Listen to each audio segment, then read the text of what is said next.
Good morning all of you. आइए, आज हम लोग का टॉपिक है जो पेड़ पौधे प्रकाश संश्लेषण करते हैं। तो प्रकाश संश्लेषण के लिए ये जानने का प्रयास करेंगे कि क्या क्लोरोफिल आवश्यक है या नहीं। तो इसके लिए हम लोग को एक प्रयोग करना पड़ेगा जिससे साबित होगा कि प्रकाश संश्लेषण के लिए क्लोरोफिल चाहिए या नहीं चाहिए। तो आइए उसी के बारे में जानते हैं। उससे पहले एक टॉपिक है प्रकाश संश्लेषण के लिए आवश्यक घटक कौन कौन चाहिए जी। एक क्लोरोफिल जिसको पर्णहरित कहते हैं, सूर्य का प्रकाश, जल और CO2। तो प्रकाश संश्लेषण के लिए ये चार चीजें चाहिए। प्रकाश संश्लेषण के लिए ये चार चीजें चाहिए: क्लोरोफिल, पर्णहरित, सूर्य प्रकाश, जल और CO2। तो ये चार चीज चाहिए, जिसमें से पहले चीज के बारे में जान लेते हैं। क्लोरोफिल अणुओं को प्रकाश संश्लेषी इकाई कहा जाता है। यहां से आपके एक ऑब्जेक्टिव बनेगा। क्वेश्चन क्या बनेगा कि किसे प्रकाश संश्लेषी इकाई कहते हैं, किसे प्रकाश संश्लेषी इकाई कहते हैं। तो क्लोरोफिल को प्रकाश संश्लेषी इकाई कहते हैं। किसको इकाई कहते हैं? क्लोरोफिल। क्लोरोफिल को क्या कहते हैं? प्रकाश संश्लेषी इकाई कहते हैं। यहाँ से आपका एक ऑब्जेक्टिव पूछा जा सकता है। आइए, तो अब हम जानेंगे कि एक प्रयोग द्वारा दिखाए कि प्रकाश संश्लेषण के लिए क्लोरोफिल आवश्यक है। मतलब बिना क्लोरोफिल का प्रकाश संश्लेषण नहीं हो सकता है, इसको दिखाना है।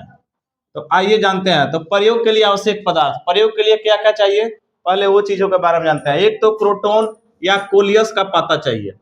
ये एक ऐसे पत्ते होते हैं जो चींटीदार होते हैं, मतलब बहुत सारे कलरों का होते हैं। 4-5 कलर इसके साथ, एक ही पत्ता में 4-5 कलर लगा होता है और इसको सजावट के रूप में उपयोग किया जाता है। एक पौधा है, आप वीडियो देख लीजिएगा, वहां पर इसका फिगर डाल देंगे। तो दूसरा है वाटर बाथ। दूसरा क्या चाहिए? Water bath.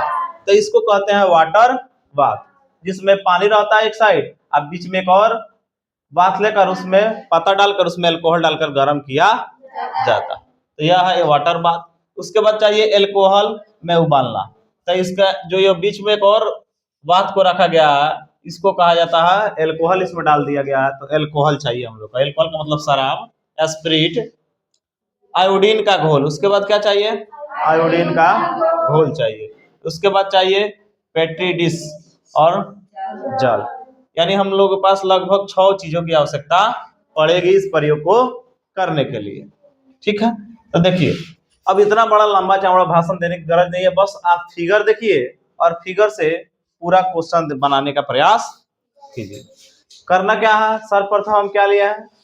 कोलियस का पत्ता लिए हैं या क्रोटोन का पत्ता लेने के बाद उसको हम लोग क्या किया है, वाटर बाथ में अल्कोहल में रखकर गर्म करेंगे। वाटर बाथ और अल्कोहल में रखकर गर्म करेंगे। गर्म जब करेंगे तो तब तक गर्म करेंगे जब तक इस पत्ते का सफेद या हल्के पीले रंग में नहीं बदल जाता। जब इस तरह बदल जाए तो इस पत्ता को इस अल्कोहल से निकाल लेंगे और निकालने के बाद क्या करेंगे? जल से धो लेंगे। क्या करेंगे? जल से धो लेंगे। जल से धोने के बाद क्या करेंगे? उसके ऊपर आयोडीन डालेंगे। उसके ऊपर क्या डालेंगे?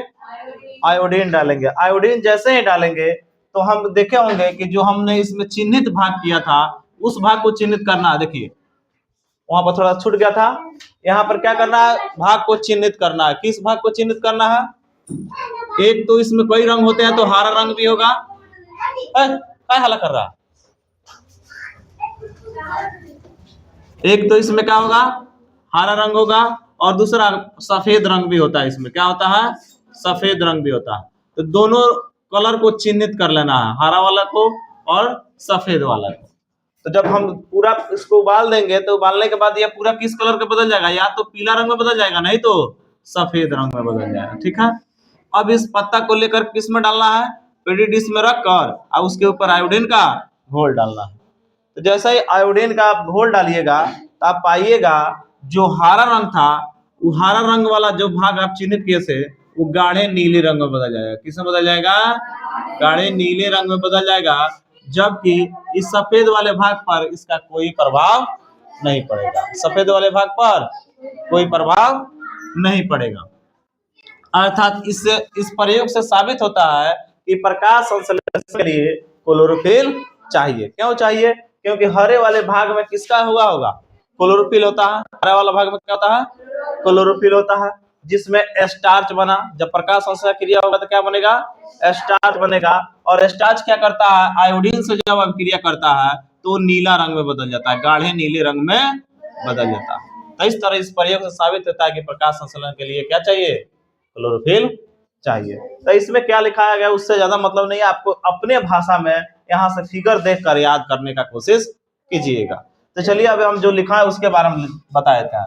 सर्वप्रथम हम प्रोटॉन या कोलियस का पता लेकर उसके हरे वाले भाग को चिन्हित कर लेते हैं और फिर उसे पत्ते को वाटर बाथ में अल्कोहल में रखकर गर्म करते हैं।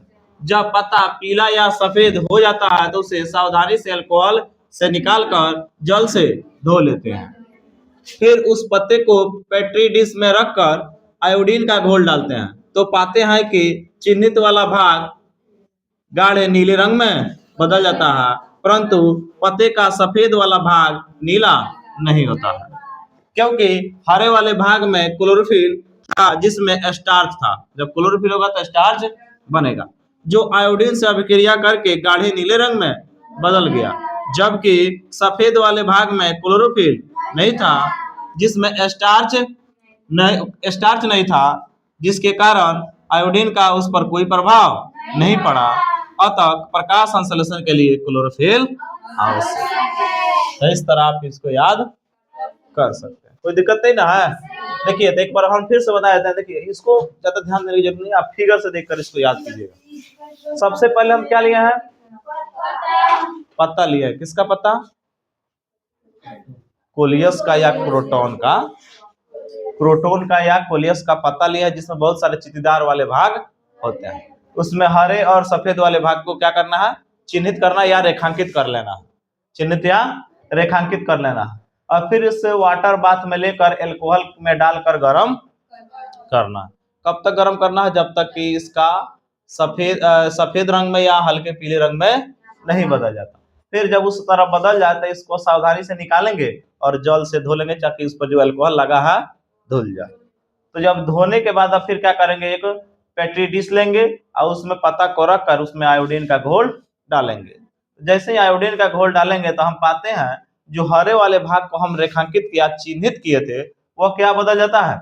गाढ़े नीले रंग में बदल जाता है। जबकि सफेद वाला भाग जिसमें था उस पर कोई प्रभाव आयोडीन का नहीं पड़ता, क्योंकि आयोडीन जो है वह हरा वाला भाग था जिसमें स्टार्च था, स्टार्च से अभिक्रिया करके गाढ़े नीले रंग में बदल गया। जबकि सफेद वाले भाग में स्टार्च नहीं था, क्योंकि उसमें प्रकाश संश्लेषण क्रिया नहीं हुई थी, अतः उस पर आयोडीन का कोई प्रभाव नहीं पड़ा।